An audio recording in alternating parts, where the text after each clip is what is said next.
ఇది కేవలం సమాచారంగా మాత్రమే భావించండి. వైద్య నిపుణులను సంప్రదించండి. పిల్లలకి ఎప్పుడు కూడా అంటే వారానికి ఒకసారి వాళ్ళ జన్మ హక్కు అనుకుంటున్నారు ఇప్పుడు. ఫాస్ట్ ఫుడ్ తినడం, ఏదో ఒక చైన్లో వెళ్ళి ఒక పిజ్జానో ఒక బర్గరో తినడం అన్నది. సో ఏం చెప్తారు మీరు? అంటే ఇది లాంగ్ టర్మ్ ఎఫెక్ట్స్ దీనివల్ల ఉంటాయండి? లాంగ్ టర్మ్ డెఫినెట్గా అండ్ ఈవెన్ లాంగ్ టర్మే కాదు, ఇప్పుడు యంగ్స్టర్స్ చూసినా కానీ హార్ట్ అటాక్స్ రావడం చిన్న ఏజ్లో ఇట్లాంటివన్నీ అవుతున్నాయి. ఎందుకంటే వాళ్ళకి ఇవి బయట ఫుడ్ ఇవన్నీ తినడం వల్ల వాళ్ళకి లాంగ్ రన్లో ఏమవుతుందంటే ఒక 5-6 ఇయర్స్ కంటిన్యూస్గా తిన్నా కానీ స్టమక్లో వాళ్ళకి మైక్రోబయోటా అంతా డిస్టర్బ్ అయిపోయి గ్యాస్ట్రిక్ ప్రాబ్లమ్స్ రావడము, స్టమక్ ప్రాబ్లమ్స్ రావడము, ఇంటెస్టైన్ రిలేటెడ్ ప్రాబ్లమ్స్ రావడము, లైక్ ఊరికే ఇన్ఫ్లమేషన్ అయిపోవడం గట్లో, ఇవన్నీ అవ్వడం వల్ల లైక్ ఈవెన్ కాన్స్టిపేషన్, డయేరియా ఇవన్నీ చాలా ఎక్కువ అవుతున్నాయి. సమస్యలు మనం ఆల్రెడీ అబిత గారు ఐడెంటిఫై చేసేసాం. ఒకటి మీరు అన్నట్టుగా ఈ కంటామినేటెడ్ ఫుడ్ అనేది ఇంట్లో ఫుడ్ అయినా బయట ఫుడ్ అయినా ఇట్స్ అ ప్రాబ్లం. అలాగే ట్రాన్స్ ఫ్యాట్స్ ఇలాంటి తర్వాత తెలియని అడిటివ్స్ ఉండడం వల్ల ఉండే ఇతర సమస్యలు, అది ఇంకొక రేంజ్ ఆఫ్ ప్రాబ్లమ్స్. కానీ యాక్చువల్లీ దీన్ని నివారించాలంటే మనం మంచి ఫుడ్ తింటున్నాం అని అనుకోవడానికి ఏమిటి కొలమానాలు? అంటే ఫస్ట్ ఇప్పుడు మనం ఏం చేయాలి అంటే బయట ఫుడ్ అనేది అవాయిడ్ చేయాలి. ఇంట్లోనే వెరైటీస్ కుక్ చేసుకోవచ్చు కదా, లైక్ కొంచెం టైం పెట్టేసుకొని we have to cook from home only. And అదే కాకుండా ఇంట్లో కూడా మనము కొంచెం హైజీన్ ప్రాక్టీసెస్ మెయింటైన్ చేస్తాం కాబట్టి డెఫినెట్గా మనకి ప్రాబ్లమ్స్ అనేవి రావు. చిన్నప్పటి నుంచే పిల్లలకి లైక్ హెల్తీ స్నాకింగ్ అనేది అలవాటు చేయాలి. ఇప్పుడు బయట నుంచి జస్ట్ చిప్స్ అవన్నీ టేస్టీగా ఉంటున్నాయి అని చెప్పి వాళ్ళు కొనుక్కొని తింటూ ఉంటారు, అవన్నీ అవుతాయి.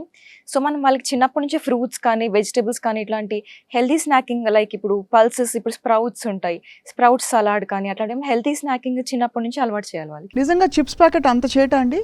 బికాస్ చిప్స్ ప్యాకెట్ వారానికి మినిమం, అంటే ఇప్పుడు స్కూల్ అయ్యాక పిల్లలు రాగానే ఫస్ట్ వాళ్ళు షాప్కి వెళ్ళి కొనుక్కునేదో లేకపోతే ఇంట్లో తినేదో ఒక చిప్స్ ప్యాకెట్, ఒక చిన్న పేస్ట్రీ. యా, అండ్ ఇప్పుడు చిప్స్, పేస్ట్రీస్ ఇవన్నిట్లో మనకి చాలా హై సోడియం కంటెంట్ ఉంటుంది.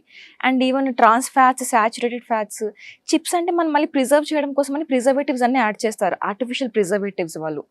అండ్ ఈ ఆర్టిఫిషియల్ ప్రిజర్వేటివ్స్ ఎంత హార్మ్ఫుల్ అంటే ఒక పాయింట్ ఆఫ్ టైం తర్వాత క్యాన్సర్ కూడా కాజ్ చేస్తుంది. ఇప్పుడు స్టమక్ క్యాన్సర్స్ ఇవన్నీ చాలా కామన్ అయిపోయినాయి, చాలా ఎక్కువ ఇన్సిడెంట్స్లో చూస్తున్నాం స్టమక్ క్యాన్సర్స్. ఇవన్నీ మెయిన్ రీజన్స్ అనమాట, ప్రిజర్వేటివ్స్ ఉన్న food. And instant noodles, instant ready to make foods, ready to cook foods, mayonnaise ఇట్లాంటి వాటిలో చాలా హై క్వాంటిటీలో ఉంటుందన్నమాట ప్రిజర్వేటివ్స్ కానీ, artificial sweeteners, artificial flavouring agents, ఇవన్నీ ఎక్కువ క్వాంటిటీస్లో ఉంటుంది. సో ఇట్లా ఉండడం వల్ల మనకి లాంగ్ రన్లో చాలా హెల్త్ ఎఫెక్ట్స్ అనేవి వస్తుంటాయి. అండ్ ఎలర్జీస్ కూడా కాజ్ అవుతాయి కొంతమందికి, బయట ఫుడ్ తిన్న వెంటనే బాడీ మొత్తం ఎలర్జీస్ రావడము. అండ్ ఈవెన్ ప్రెగ్నెంట్ ఉమెన్కి చాలా ప్రాబ్లమాటిక్, ఎందుకంటే వాళ్ళకి బేబీ వూమ్లో గ్రో అవుతున్నప్పుడు బేబీ మెంటల్ హెల్త్ కానీ, బేబీ కాగ్నిటివ్ డెవలప్మెంట్ కానీ, బ్రెయిన్ డెవలప్మెంట్, ఆర్గన్ డెవలప్మెంట్ ఇవన్నీ హ్యాంపర్ అయిపోతాయి. అంటే ఇవి బేసిక్గా కిలోలు తింటే అవుతుందా, లేకపోతే వారానికి 2-3 సార్లు తిన్నా కూడా లాంగ్ రన్లో చేట్ చేస్తుందా? యా, డెఫినెట్లీ వీక్లీ 2-3 టైమ్స్ తిన్నా కానీ డెఫినెట్గా మనకి ఎఫెక్ట్స్ అనేవి చూపిస్తూ ఉంటాయి పిల్లల గ్రోత్లో. యా, ప్రెగ్నెంట్ ఉమెన్ అయితే వాళ్ళకి చూపిస్తుంది. అండ్ ఈవెన్ లైక్ చిన్న పిల్లలు కానీ, మన ఏజ్ లాంటి వాళ్ళు ఎవరైనా తిన్నా కానీ ఏమవుతుందంటే వాళ్ళకి ఇప్పుడు చాలా కామన్ డయాబెటీస్ వస్తుంది అందరికీ. సో ఇవన్నీ అందుకే వస్తాయి, metabolic disorders, cardiovascular diseases, BP, sugar ఇవన్నీ అందుకే వస్తుంటాయి. ఓకే, ఈ మధ్య వాటి ప్రభావం చాలా పెరిగిపోయింది అయితే.